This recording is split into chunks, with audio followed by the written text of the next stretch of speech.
नमस्कार दोस्तों, नमः शिवाय। जीवन ज्योति चैनल में आप सभी का हार्दिक स्वागत करती हूँ। दोस्तों, आज की वीडियो बहुत ही हेल्पफुल, बहुत ही उपयोगी आप सभी के लिए होने वाली है। आज की वीडियो को ध्यान से सुनिएगा सारी बातों को समझने के लिए, क्योंकि आज की वीडियो होने वाली है धनतेरस की खरीदारी पर। धनतेरस के दिन हमें कौन कौन सी वस्तुएं खरीदनी चाहिए, कौन कौन सी वस्तुएं हमारे घर में शुभता प्रदान करेंगी और कौन कौन सी वस्तुएं हमें बिल्कुल नहीं खरीदनी चाहिए। देखिए, ये तो हम जान लेते हैं कि हमें ये सारी वस्तुएं खरीदनी चाहिए, लेकिन साथ में ये भी जानना बहुत जरूरी है कि कौन सी ऐसी वस्तुएं हैं जिन्हें खरीदना वर्जित है। आप लोग धनतेरस से लेकर दिवाली के दिन तक ये सारी वस्तुएं बिल्कुल ना खरीदें। दूसरी चीज, सबसे महत्वपूर्ण बात कि मेरे वीडियो में आपको ये भी पता चलेगा कि आप 10 रुपए से लेकर 10 लाख तक की वस्तुएं खरीद सकते हैं। अब इसके बीच में हमारे भाई बहन जिसकी जैसी बजट हो, जिसकी जैसी स्थिति हो, जिसके पास जितना पैसा हो, उस हिसाब से वो खरीदारी कर सकता है। ऐसा नहीं है कि धनतेरस पर हमारे पास बहुत अधिक पैसा नहीं है, जेवर खरीदने के लिए पैसा नहीं है, सोना चांदी खरीदने के लिए पैसा नहीं है, तो हम कुछ खरीद ही नहीं सकते, या फिर माँ लक्ष्मी जी की कृपा हमको नहीं मिल सकती है, हमारी पूजा अधूरी रह जाएगी। दोस्तों, बिल्कुल ऐसा नहीं है। मैंने बताया कि 10 रुपए की वस्तु से लेकर आप 10 लाख की वस्तु तक खरीद सकते हैं, या उससे भी ज्यादा की वस्तुएं खरीद सकते हैं। 10, 20, 50, 100, 150। अब इसके बीच में तो हम सभी लोगों का बजट होता है कि हम लोग अपने बजट के हिसाब से चीजें खरीद सके। एक एक करके मैं सारी चीजें बताऊंगी, साथ में मैं उन चीजों का महत्व भी बताऊंगी कि क्यों इन चीजों को खरीदा जाता है और किसकी कृपा प्राप्त होती है, किस देवी देवता की कृपा प्राप्त होती है हमें इन वस्तुओं को खरीदने से। तो एक एक करके सारी वस्तुएं हम लोग जानेंगे। वीडियो में आप लोग अंत तक बने रहिएगा। सारी बातों को समझने के लिए चैनल पर पहली बार आए हैं तो चैनल को सब्सक्राइब कर लीजिएगा। वीडियो पसंद आता है तो इसे एक लाइक जरूर कर दीजिएगा। कमेंट बॉक्स में जय माँ लक्ष्मी मैया जरूर लिखिएगा दोस्तों। अब आइए मैं बात करती हूँ कि धनतेरस के दिन आप कौन कौन सी वस्तुएं खरीद सकते हैं। सबसे पहले मैं छोटी छोटी वस्तुओं से शुरू करती हूँ, जिसको कि मेरे सभी भाई बहन खरीद सकते हैं। कोई ऐसा नहीं है कि जिसका बजट ना हो इन वस्तुओं को खरीदने के लिए। सबसे पहले नंबर पे मैं बात करती हूँ धनिया की। अब धनिया मान लीजिए कि कितना महंगा होगा, आप थोड़ी मात्रा में भी खरीद सकते हैं, ज्यादा मात्रा में भी खरीद सकते हैं। आपको धनिया पाउडर नहीं, धनिया का जो बीज होता है, मतलब जिसको खड़ा धनिया, साबुत धनिया बोलते हैं, वो धनिया खरीदना है। आपको धनिया का पाउडर नहीं खरीदना है, इस बात का भी ध्यान देना है। तो धनिया आप 10 रुपए का भी ले सकते हैं, 20, 25, 50 का भी ले सकते हैं, बहुत ही आराम से। तो आप साबुत धनिया ले लीजिएगा। दूसरी चीज हल्दी। हल्दी आपको गांठ वाली लेनी है। गांठ वाली हल्दी ही माँ लक्ष्मी जी को अर्पित की जाती है और गांठ वाली हल्दी ही हर पूजा पाठ में प्रयोग में लाई जाती है। तो वैसे तो पाउडर वाली हल्दी से भी हम लोग घोल बनाकर स्वास्तिक इत्यादि बनाते हैं, पूजा करते हैं, लेकिन मुख्य रूप से दिवाली पर जो माँ लक्ष्मी जी को अर्पित किया जाता है वो गांठ वाली हल्दी। और गांठ वाली हल्दी का इतना अधिक महत्व है कि आप माँ लक्ष्मी जी के चरणों में पूजा के दिन, दिवाली पूजा के दिन अर्पित करें और उसके बाद अगले दिन उसे लाल कपड़े में लपेटकर अपने तिजोरी में पूरे वर्ष भर रख सकते हैं, या फिर जहां आपने अन्न के भंडार रखे हैं उस अन्न के भंडार में भी वो गांठ वाली हल्दी आप कपड़े में बांधकर डाल सकते हैं। तो गांठ वाली हल्दी ही लेना शुभ होता है। पैकेट वाली हल्दी भी आप ले सकते हैं, लेकिन गांठ वाली हल्दी जरूर लीजिएगा। अब ये भी आपके बजट में है, आप थोड़ी मात्रा में भी ले सकते हैं और ज्यादा मात्रा में भी। तीसरी चीज मैं बताती हूँ नमक। आप नमक ले सकते हैं धनतेरस के दिन। उसके बाद एक एक करके मैं चीजें बताती जाती हूँ, बाद में उसका महत्व भी बताऊंगी। दूसरी चीज, आप श्री यंत्र ले सकते हैं, जो कि माँ लक्ष्मी जी को प्रसन्न करने के लिए, उनकी कृपा प्राप्त करने के लिए बहुत ही ज्यादा शुभ होता है श्री यंत्र। आप श्री यंत्र लेकर और अपने पूजा मंदिर में रखकर प्रतिदिन यदि पूजा करते हैं तो ये बहुत ही शुभता आपके घर में प्रदान करती है। अब बात मैं करती हूँ मिट्टी की मूर्ति। इस दिन आप माँ लक्ष्मी जी की, गणेश जी की मिट्टी की मूर्ति खरीद सकते हैं, और आप चाहें तो आपके पास और अधिक बजट है तो आप धातु की मूर्ति भी खरीद सकते हैं। तांबे की, पीतल की, चांदी की, इस तरह की मूर्ति भी आप खरीद सकते हैं और मिट्टी की मूर्ति भी खरीद सकते हैं। तो आप, जिसका कम बजट है उसके लिए भी ये हो गया, और जिसका ज्यादा बजट है वो लोग भी खरीद सकते हैं। दूसरी चीज, मिट्टी का दिया। मिट्टी का आप दिया भी इस दिन खरीद सकते हैं। मिट्टी का दिया दोस्तों बहुत ही शुभता हमारे घर में लाता है, और हम कितना भी डेकोरेशन क्यों ना कर ले, महंगा महंगा डेकोरेशन का सामान ले आए, लेकिन जो मिट्टी के दिए का महत्व है उसकी अलग ही बात है, वो बहुत ही आवश्यक होता है। मैं आगे भी वीडियो में बताऊंगी, और वीडियो आएगी तो ये मैं बताऊंगी कि मिट्टी के दिए जो है दिवाली पे वो किन किन स्थानों पर रखना बहुत ही जरूरी होता है। वहां पर आप मोमबत्ती या फिर आर्टिफिशियल दिए बिल्कुल भूल कर भी ना रखें। तो ये तो अलग विषय हो गया। आप मिट्टी के दिए ले सकते हैं। अब बात आती है बर्तन की। अब बर्तन में देखिए, जो भी मेरे भाई बहन है, कम बजट है उनका, वो स्टील के बर्तन ले सकते हैं। ऐसा नहीं है कि स्टील का बर्तन नहीं लिया जाता, बहुत से लोग स्टील का बर्तन लेते हैं, लेकिन लोहे का बर्तन आप लोग मत लीजिएगा, ये वर्जित है, बिल्कुल भी मत लीजिएगा। स्टील के बर्तन लीजिएगा। उससे आगे आपका बजट है तो आप पीतल के बर्तन, फूल के बर्तन, चांदी के बर्तन भी आप ले सकते हैं, और स्टील के बर्तन भी लेना शुभ होता है। और दूसरी चीज, इसके स्थान पर आप चाहें तो चांदी का सिक्का, सोने का सिक्का, ये सब ले सकते हैं। अब ये महंगी चीजें हैं, तो आपको, यदि आपके पास बजट है तो ये सारी चीजें भी आप ले सकते हैं। अब बात मैं करती हूँ चावल की। चावल जिसमें कि मां अन्नपूर्णा का वास होता है, और चावल अर्थात जिसको अक्षत भी कहते हैं, इसके बिना तो हमारी कोई पूजा हो ही नहीं सकती। चाहे वो प्रतिदिन की पूजा हो, चाहे वो कोई बड़ी पूजा हो, चाहे वो दिवाली पूजा हो, चाहे सत्यनारायण जी की कथा हो, कोई भी पूजा अनुष्ठान हो, बिना अक्षत के हमारी कोई पूजा हो ही नहीं सकती। तो ये भी आप धनतेरस के दिन खरीद सकते हैं। अब इसमें भी आप चाहें तो 1 किलो चावल खरीद सकते हैं, चाहे तो 100 किलो चावल खरीद सकते हैं।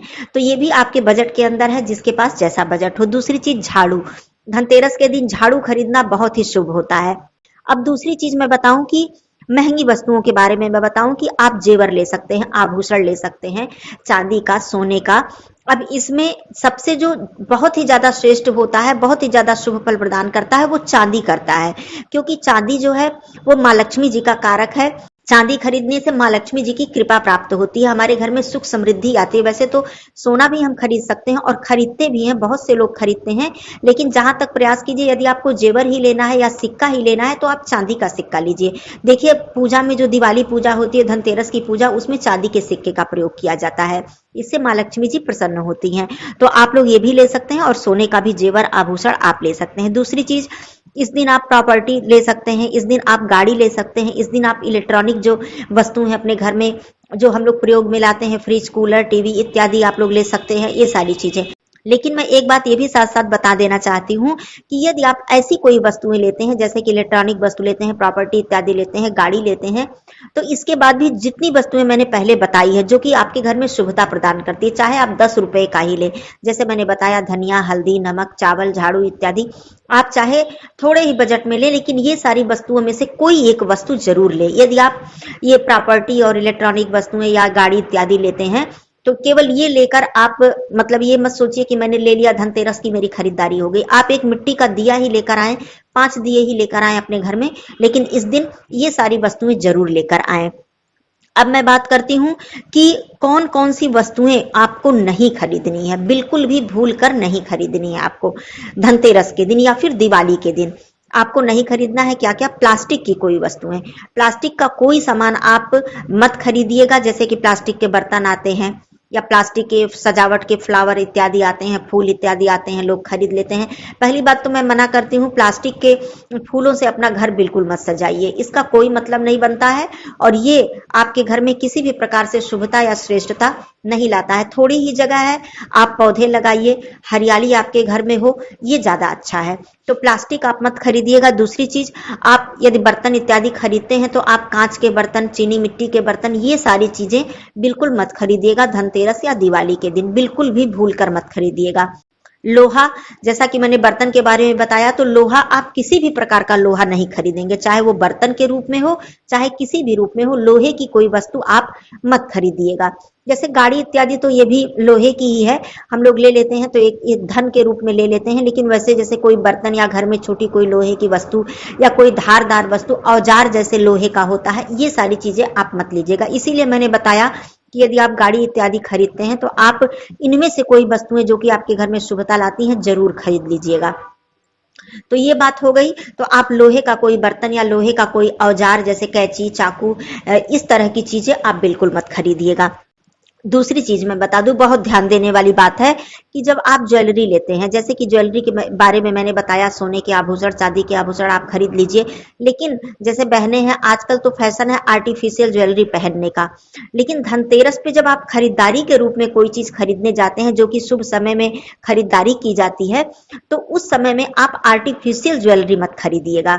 कि मुझे ज्वेलरी लेनी ही है और मुझे दिवाली पर पहनना है, तो मैं ये आर्टिफिशियल या नकली जेवर मैं खरीद लेती हूँ। बिल्कुल मत खरीदिएगा, आप किसी और दिन खरीद लीजिएगा या फिर पहले से आप खरीद के रख लीजिए कि मुझे तैयार होना है, दिवाली पर मुझे ये पहनना है, सेट पहनना है, तो आप पहले खरीद लीजिए। लेकिन धनतेरस की जो खरीदारी जिसको मुख्य रूप से हम लोग करते हैं माँ लक्ष्मी जी की कृपा के लिए, अपने घर में सुख सौभाग्य के लिए, उस खरीदारी के विषय में मैं बात कर रही हूँ कि उस खरीदारी के रूप में आप नकली जेवर भूल कर भी मत खरीदिएगा। आप पहले से खरीद कर रख लीजिए, कोई बात नहीं है। अब बात मैं करती हूँ कि देखिए, जैसे कि धातु खरीदना बहुत ही शुभ होता है। मैं दो चीजें बताती हूँ, धातु और दूसरी चीज मिट्टी। ये चीज बहुत ही ज्यादा शुभता आपके घर में लाती है और मैंने बताया भी कि ये बहुत ज्यादा बजट वाले लोग भी ले सकते हैं और कम बजट वाले लोग भी ले सकते हैं। यदि आप तांबा लेते हैं तो इससे आपके जो सूर्य हैं वो मजबूत होते हैं, सूर्य की कृपा आपको प्राप्त होती है। पीतल और ये सोना लेते हैं, पीतल लेते हैं, तो इसमें क्या होता है, भगवान विष्णु की कृपा आपको प्राप्त होती है, क्योंकि वो भगवान बृहस्पति का कारक है, भगवान विष्णु जी को प्रसन्न करने के लिए। चांदी आप लेते हैं तो माँ लक्ष्मी जी की कृपा प्राप्त होती है।